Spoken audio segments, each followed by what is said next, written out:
W's and L's, the weekly recap show where we give a dub to the things that we do like and an L to the things that we don't. Who wants to go first? 3LW. Perfect. You going? It was perfect, wasn't it? It was. I'll go. My list is light and not really like official, I guess. Want to give an L out to the AT&T rep that refused to accept my PIN number from my old cell phone provider, who told me that my password was not long enough. And I said to her, lady, I know what I did when I signed up for T-Mobile 10 years ago. Enter these numbers in so I can get my service. No, Mr. Wright, it has to be 6 to 10 digits. Mr. Wright, are you sure it's not nothing else? I'm like, lady, it's these 4 numbers. Please punch it in your computer. Didn't want to listen to me, right? So I played the game, gave her a series of numbers that I knew it wasn't even that. I said, hey, call T-Mobile for me. Let's do a 3-way conversation. And what happened on that 3-way conversation? The T-Mobile rep. Oh yeah, Mr. Wright, yours is kind of unique. It's only 4 digits. I thought so. Go ahead and give her those numbers that I just gave you. The winning lottery numbers are. Oh, that worked, didn't it? Oh, okay. Sometimes you don't know all what you think you know. Smart ass. Blue minds. Fuck them. Yeah, straight up. So we're gonna enter back into hip hop Elville, but not because of the people that it involves. Recently, a story surfaced about Lil Durk and his girl getting into a shootout with some home intruders. Cool, defend yourselves, protect your castle. Shout out to your girl being comfortable around guns and knowing how to defend her, you, and whoever else was in that home. That's a fact. Commendable. That's some real Bonnie and Clyde shit. That's some real Bonnie and Clyde. What bothers me is Gen Z. Oh, that's goals. If my girl ain't gonna hold the strap for me like India did with Durk, I don't want. I swear to God, man. Blah. These hashtag relationship goals, baby. Yo, everything that ain't real in the relationship is goals to these niggas, man. Everything. Far from the cross every day. Every day we strive far from the cross. I strongly dislike you. If she ain't gonna pick up the AR for you, fam, I don't want her. If she can't shoot a Draco, she can't come get a Mako. She don't come with the 40. I don't want her. If she's not gonna claim the kilo for you, I don't want. What you mean? You shouldn't even want to live a life so that you get your girl involved in that, dog. And Durk, you making too much sense, bro. Just stick to the buffoonery. And I was just about to say, like, yo, Durk, you need to go to church and speak to God because there's some aura around him where there's always some type of something going on. He need to go confess. He needs to confess. He needs to get something off his chest and wash his hands in the holy water, and just get right with the man upstairs because something's going on. Give a RIP to Biz Marquis and a RIP to Charlie Robinson. Charlie Robinson was Nate and set it off. He also passed. Yeah. Oh, and then you know what? You just gave me another L. Okay. You gave me another. And then I was gonna say the only W or acknowledgement I have, the Wood turned 22 this week. There was another 22? Anniversary I was gonna lump in. Oh, I heard Kenan and Kel's 25th anniversary. Is what I heard. Shout out to Kel Mitchell, man. Kel Mitchell is underrated, bro. Facts. Yo, Kel don't age. Kel's kids look like they could be his brother and sisters. Yeah. He is. He does. He one of them dudes that still Jaleel White is like that too. I swear to God, Jaleel White's like 50, but he's not. Yeah. Jaleel White is like 50, selling runts though. That's why. He what? He got his own weed brand. He's selling runts? Urkel runts? Oh, get the fuck out of here. Yeah, so we're going to get purple Urkel whenever we go to Vegas. Yep.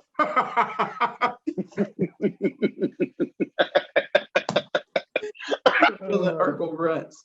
Yes. Smoking on that Urkel pad. You and me, Marty. I'll go. So sticking with the Nate Robinson take that you had, right? Shade Room did a RIP Nate Robinson compilation with a lot of his clips. So now Charles Robinson? Charles Robinson. Sorry, Nate Robinson. Yeah, I was like, whoa, what? Charles Robinson. We going Charles Robinson. knock on They wood. did right. Yeah. We don't want Nate to go out. We're gonna burn a candle for napping Nate. But they did a compilation of his clips from all of the movies that he did, right? And so his most iconic role, I feel like, maybe not most iconic, but the most memorable to our generation is the Set It Off one, right? But as you're memorializing someone, the last clip that I would want to play of this man is the clip of him coercing sex out of a helpless woman on Set It Off. You know what I mean? I'm in a bind, Nate. There's a million different clips. This man has been an actor for years, played dozens of roles. You could have found a better clip than the I'm in a bind, Nate. You know what I'm saying? To play when you're trying to say a farewell. rest in peace post, a farewell. You know, felt a little Gayle King to Kobe Bryant. Didn't like it. Didn't sit with me well. Fact. Harvard University is getting an L from me. So last week, Dr. Cornel West announced that he was resigning from Harvard because they're behind their refusal to offer him tenure. The decision, I think many believe, to not grant Cornel West tenure at Harvard is largely political.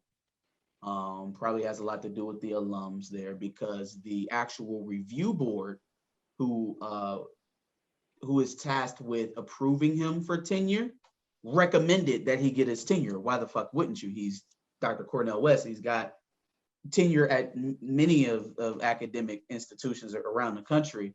He's Cornel fucking West. What's the issue? Well, the issue is it's Boston. The issue is it's fucking Boston. Duh. Right? Kyrie tried to tell us. Ain't nobody believe Kyrie. Y'all believe us now?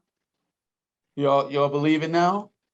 Cornel West can't get tenure at your institution. So then you tell me who does. You tell me who does have tenure if Cornel West can't have tenure.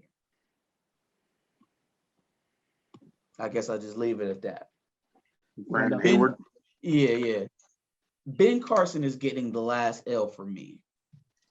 Ben Carson was at CPAC last week, the conservative convention where they go to rage out and float conspiracy theories and, just generally hate all non-white people. This is an annual thing they do around this time. This is an annual thing they do in the spring. Yeah, they do it every year. Right? CPAC's a thing like Politico or, Comic-Con. It's conservative More Comic-Con than Politico. BozoCon, if you will. Bozo Fest. For sure. But so Ben Carson was asked a question about slavery.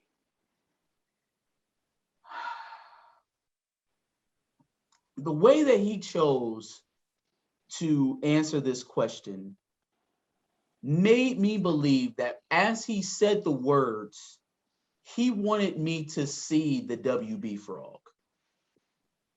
Hello, my baby. Hello, my darling. Hello, my Clementine. That is Ben Carson in a nutshell. Like I actually believed he wanted me to see a green amphibious creature with a top hat and a monocle. That's what the fuck he wanted me to see, because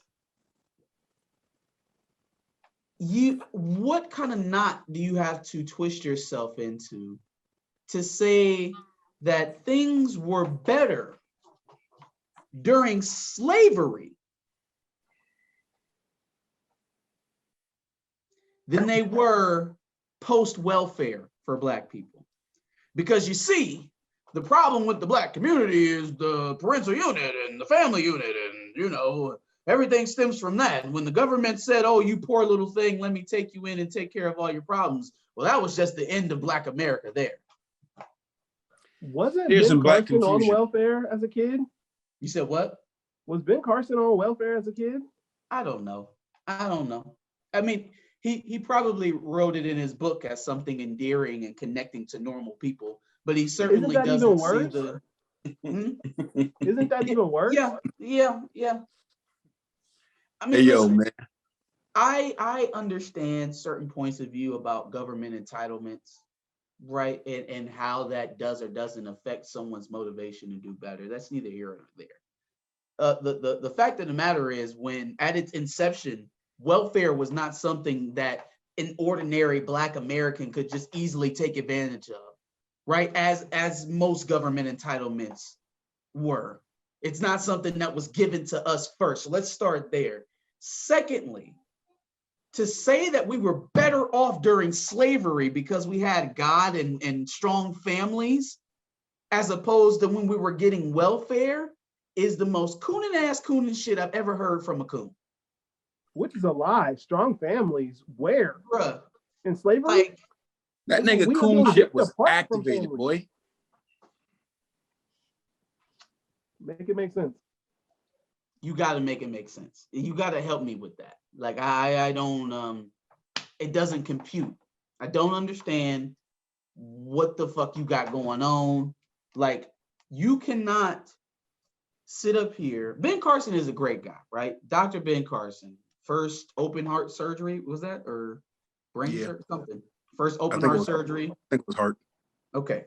Ben Carson, historic. Much like Jim Clyburn, made strides for Black people before I was even born. But this shit betrays that person. Getting up there and being an aspirin for white anxieties over race is just not, it's not my cup of tea. Hell of a It's just metaphor, not. by the way. Anxieties? Hell of Like, a metaphor. I don't like it. Yeah, I don't like that type of shit. You go out there, you say the things that they think and they feel, whether they're founded or not, and then it makes them feel more comfortable saying that shit in public. You are a tool, just like James Clyburn is a tool, right? You are tools of different parties, but the same hand is going up both of your asses because you're both puppets. Yes. You're puppeteers for the people that you claim to be fighting, that you claim to be working against. And I don't have time for it. So Ben Carson, ladies and gentlemen. Dubs. Oh, go ahead, Reem. I wonder what them checks is like. Oh, they're impressive. They're impressive. Those The sellout check he must have yo, got for speaking at CPAC, 6 figures. yo, them sellout checks must be busting, boy. Yeah, For you to get up there and talk like that consistently. Yeah, no, they going out of control for sure. Absolutely. Nigga, bruh, the health insurance industry, other than probably maybe big oil, probably other than big oil, it's probably the biggest industry, I would say. You think they not lacing Jim Clyburn out for fighting against Medicare for all? You don't think these police unions and all the retired cops and stuff like that, you don't think they lace out Jim Clyburn for speaking out against defund the police? Boy, them checks is bust. Them checks is hitting. They Them hit. joints is hitting like, yo. And while he over here telling all these Black people what they don't need, what government handouts they shouldn't be taking, he's taking handouts from the very corporations that benefit from us not getting anything. A motherfucker will excuse me, I'm trying not to cuss so much. An MFer will tell you not to take something, all the while got his hand out to somebody above him. Yep, a mother brother will tell you this when he's doing the exact opposite. Stop listening to these jokers when they telling you that you shouldn't take stuff from the government. Everybody taking a handout from the government. The only problem is the shit don't trickle down to you.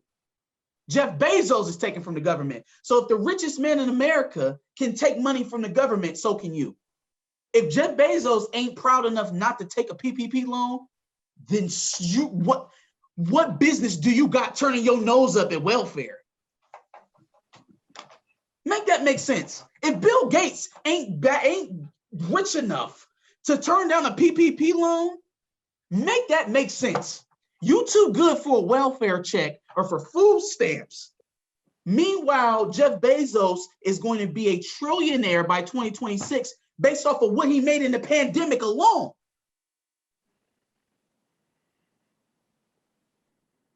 But no, you're right. Keep going out there speaking in front of cameras and telling people how welfare destroyed Black families.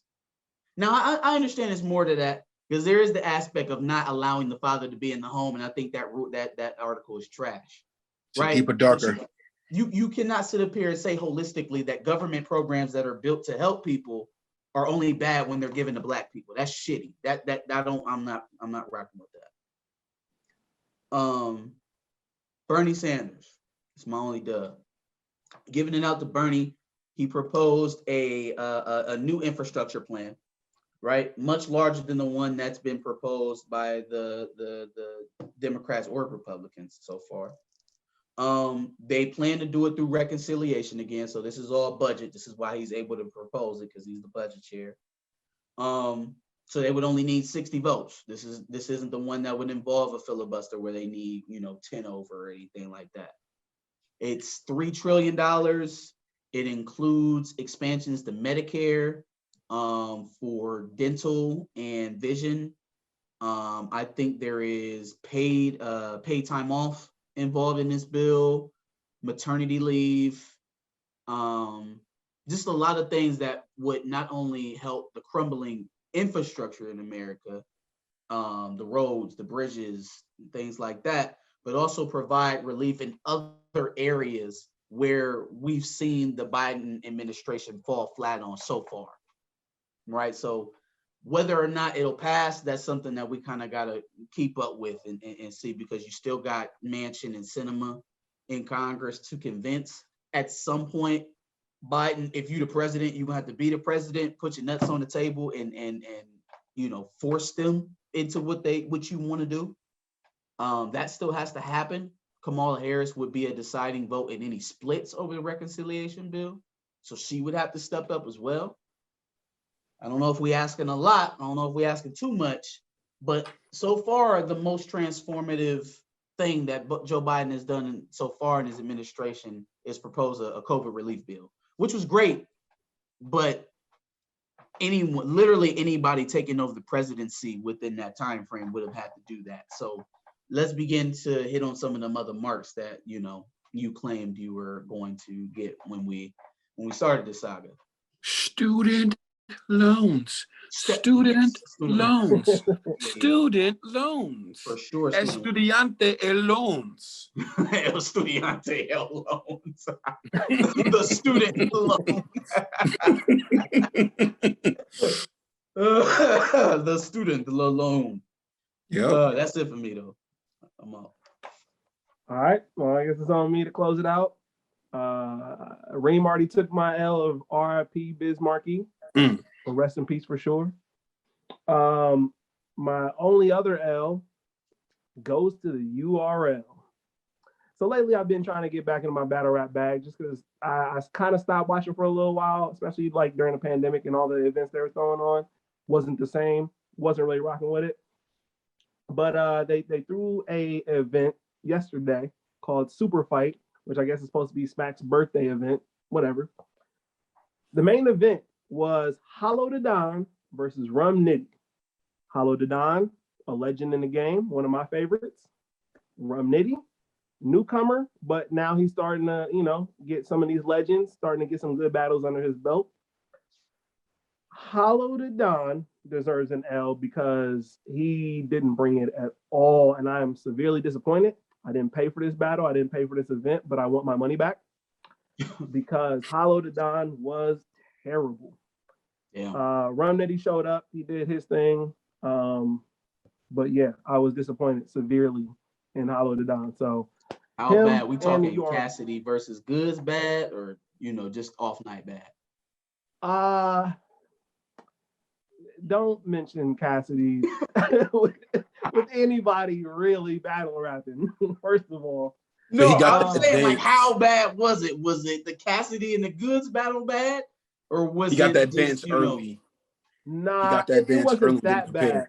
But being that Hollow Da Don is a legend, and who some people would probably consider Mount Rushmore level, one of the top 4 to ever do it, it was pretty bad. Like, it was like you haven't battled in a while, so the anticipation was high for you. You're a legend, so you should be going in and out of these battles pretty easily. And you're on a losing streak. So since the last few battles we've seen you, you're on a losing streak. You have something to prove, and you lost. It's pretty bad. It's pretty bad. You lost pretty clearly, too. That's tough. Just throwing that out there. First dub. Happy retirement to one of my favorite college football players ever, Ted Ginn Jr. Happy retirement to my bro. Shout out to Ted Ginn Jr. I'm sorry, what? Happy retirement from the NFL to Ted Ginn Jr. Ted Ginn was still in the league? Mostly a returner, but one of the best returners. Ted Ginn retires in 2021. Hey, listen, if you told me Ted Ginn played his last game in 2015, I wouldn't have batted an eye. That's kind of nuts. Like, I had no idea he was still playing football. Because I saw the post and I was like, this nigga still was suiting up. He was still playing? Yeah, bro. Yeah. Like, I try to be respectful of niggas and their legacy, but like, hey, man. God bless you, my black brother. No respect over here.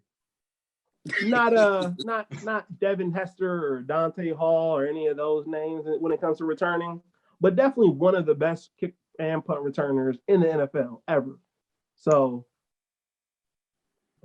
no, okay. I listen. I don't even watch NFL, bro. So you would know better than me. I don't watch NFL now either. That's Josh's uncle. From what I know, from what I remember. He puts on his highlights during Thanksgiving. Nah, bro. Look, cuz that's me right there, number 16. Bro ran back-to-back kick returns for a touchdown. Bro ran a kick return and a punt return back in the same game before. One of the best, bro. Is this all NFL? Huh? He did all of this in the NFL? No. Oh. What Madden was that? No Madden. It was the NFL, real life. Don't ever doubt my Buckeyes like that, bro. What's up with you? Shout out Ted again. Happy farewell. Happy retirement. I got to give a dub to RDC World once again. Hey. They were at the Space Jam premiere, I believe, and met LeBron. I'm 36.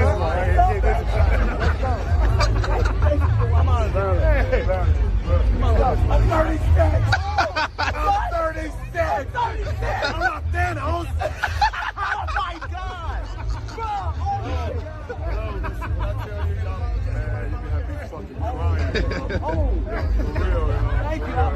Thank you. Y'all boys keep getting that shit, man. For real, y'all boys got it, man. Hey, man. Oh my God. What's up, bro? Pretty good, bro. Yeah, man. Y'all got it, bro. Thank you. Keep going. Yeah, for sure. Absolutely. What's up? Fire. Yeah. Fire. Huge inspiration. That's full to circle anybody right making- there, for sure. Huge inspiration to anybody making content, because I mean, it feels like every week I'm giving them a dub for something dope that they're doing. I'm 36. They're meeting their idols. It's just dope to see. It's wonderful to see. I think everybody on the internet is rooting for RDC World. How you met Cole and then you met LeBron a few weeks later? Like, that's nuts. That's Within nuts. the span of 2 weeks, you were in a Cole 2 video. weeks. You at the premiere of Braun's movie, and he quoted your skit to you. Fact. Yeah. God Fact. bless him, man. God bless the Fire. whole gang. Huge RDC World fans here. My last dub goes to Pusha T. Hey. Pusha T, from what I hear, because I haven't heard the album, from what I hear, Pusha T was on the Pop Smoke album, announcing that his album is about to come soon. Tyler got album of the year for now. That's all I gotta say. And reports, I mentioned this before, reports say half of it's Pharrell, half of it's Kanye. So Really? yeah. Now I said this a while ago. Who knows if it's still true? But I'm holding on to that. I want that to happen real bad. I can't wait. I'm gonna call off work for no reason. I'm gonna just sit at home. Oh, no, that's for a Not reason. for no reason. For a Pusha Tell T your boss album. you cooking bass. I'm whipping bricks. It's okay. Yeah, I got something like that. I'm scraping the pot, manager. I don't need work today. I got work. I got work. You need some? Yeah. If you do the to your boss, Yeah. you are nuts. You are nuts. He gotta give you a raise off GP though. Like, I'm gonna do the hip to my boss and expect a raise within my next paycheck. Like, you gotta give me a raise, fam. Like, there are two things you can never ever do to your boss because you will get fired right then and there. The and the you can't do either one of those things on the phone. You can't do it. I'm gonna come clean. I did God. that to a coworker, but my boss was there. It wasn't directed to my boss, but Okay. you know, It's a little different. I'm gonna try it my next interview. And you can't do it on the phone. It's too loud. If you It's too scream in your loud. boss's ear, you're getting fired. Don't give me no ideas. You do both on the same call, not only are you getting fired, you owe your company money. Anyway, any other dubs, L's, thoughts, anything? On that note, we are out. Oh, wait. We never shouted out. We never did anything for when we hit 500. We didn't, I don't know, we're like 525 now, but we never did anything for 500 subscribers. We definitely laxing. But I want to thank everybody that's following us, all of our subs, everybody that watches us week to week for sure. Definitely appreciate all the support, everybody that we worked with. You know, we continue to grow, but that's only on the backs of everybody watching. So I definitely appreciate y'all. Shout out to the family who be asking for the link. My parents that I'm not sending it to y'all. Shout out to y'all for like, asking consistently. And then when you FaceTime me, I'll show you a video on TV, but I'll never send you the link, mom or dad. Like, I love y'all, but you have to find it on your own, fam. Shout out to every single one of our 526 subscribers. It's 526. Okay. If you share it with one other person and get us to 1,000 by next month, make it happen. Make it happen. Make it happen. Hey! Where y'all going? Where y'all going? Thanks for watching another Back of the Bus Squad episode. Make sure you like, comment, subscribe. Want to check out another episode related to this, go ahead and click that video to the left. And if you want to catch up on some of our other episodes, make sure you click the playlist below.